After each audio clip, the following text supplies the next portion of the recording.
صل على محمد يا رب صل عليه وآله.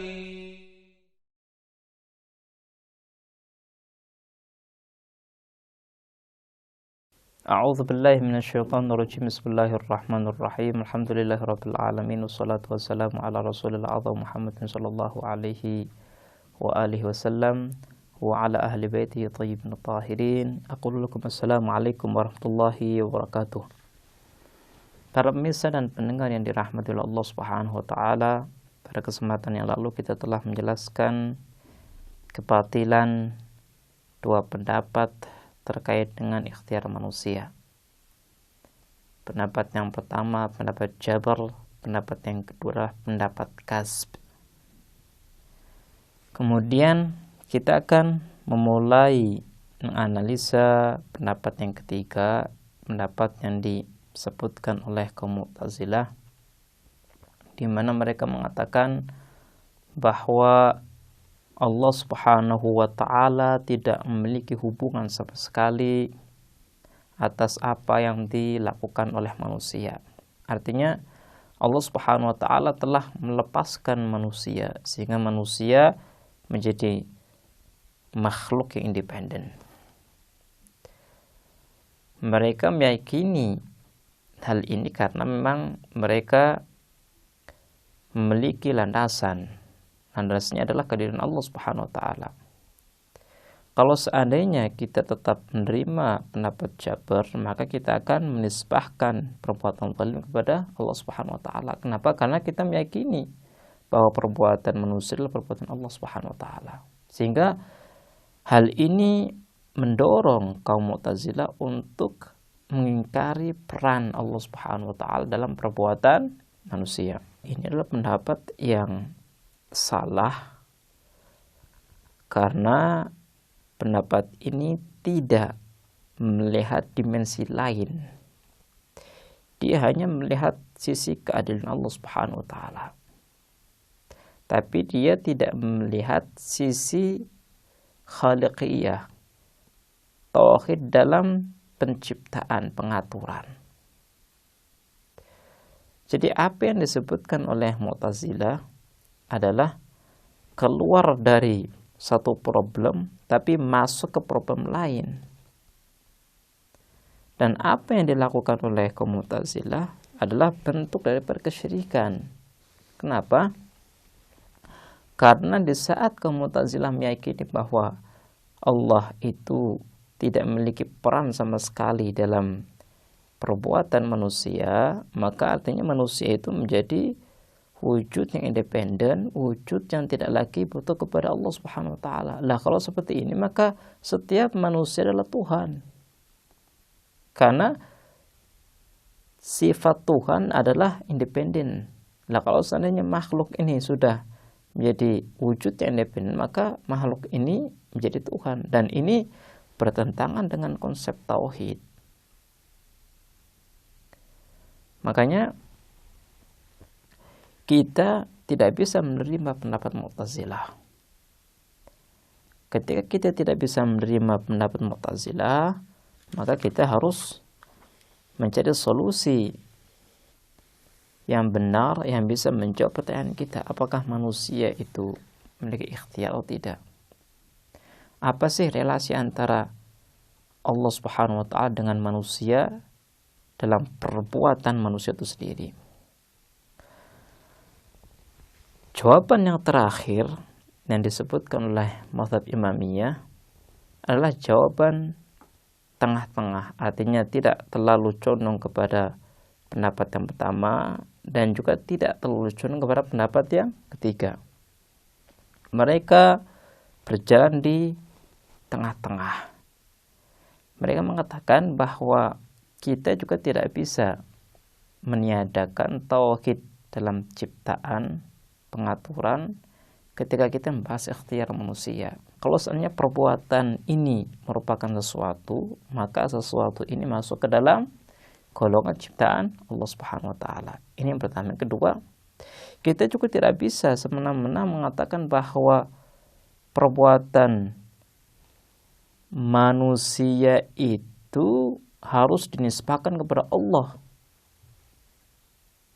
Karena ketika kita melakukan hal ini sama dengan kita menisbahkan kezaliman kepada Allah Subhanahu wa taala. Kita tidak bisa mengatakan bahwa manusia bagaikan alat, kemudian pelakunya adalah Allah Subhanahu wa taala. Hal ini tidak bisa kita terima. Makanya mereka mengatakan bahwa ada dua sisi yang harus kita perhatikan di sini. Sisi yang pertama adalah bahwa manusia memiliki kekuatan, memiliki ikhtiar yang diberi oleh Allah Subhanahu wa taala. Ketika Allah memberi kekuatan ikhtiar kepada manusia, maka di situ manusia memiliki andil dalam berbuat, dalam beraktivitas. Jadi perbuatan ini dinisbahkan pertama kali kepada manusia.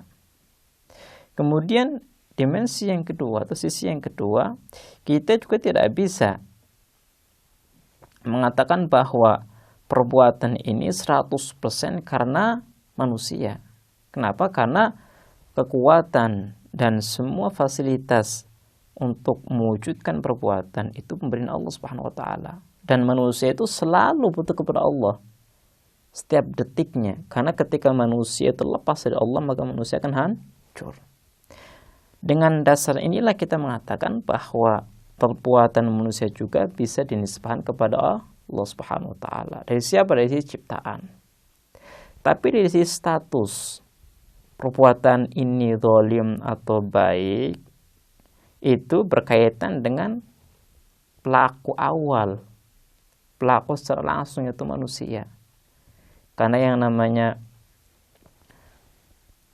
taat, maksiat itu berkaitan dengan taklif.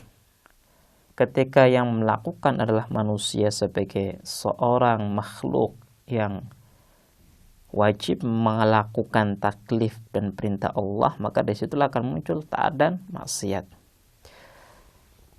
Pendapat yang keempat ini didukung oleh berbagai ayat Al-Quran di mana Allah Subhanahu wa taala berfirman, "Wa ma ramaita idh ramaita."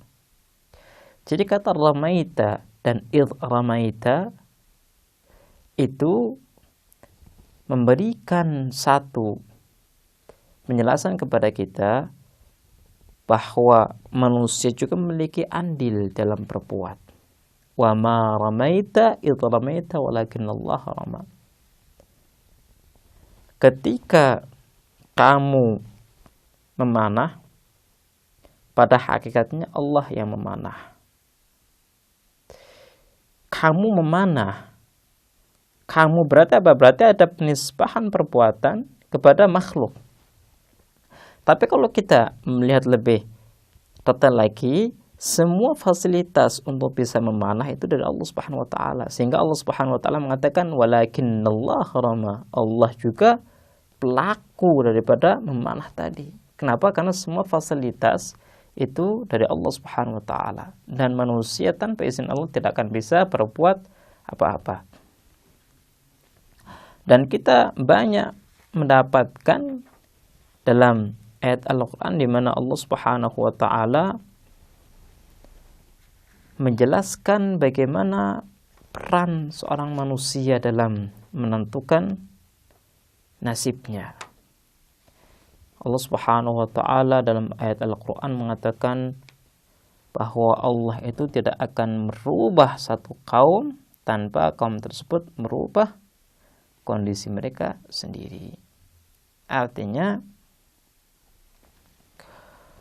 Allah Subhanahu wa taala memberikan ikhtiar kepada manusia untuk bisa merubah nasib mereka. Dan ini tidak berarti bahwa manusia independen.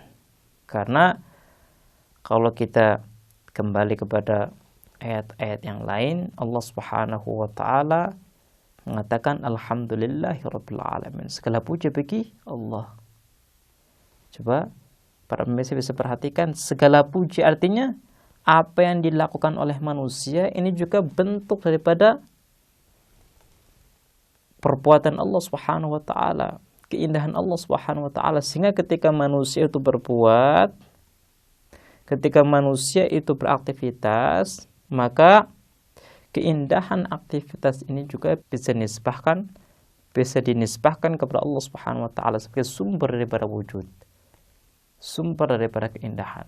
Ini adalah penjelasan daripada pendapat yang keempat, dan pendapat ini adalah pendapat yang seimbang, pendapat yang tepat untuk bisa mengawinkan antara ikhtiar manusia dengan konsep tauhid dan keadilan Allah Subhanahu wa taala. Baiklah pemirsa, insyaallah kita akan melanjutkan pembahasan kita di kesempatan yang lain. Kita akhiri, wassalamualaikum warahmatullahi wabarakatuh.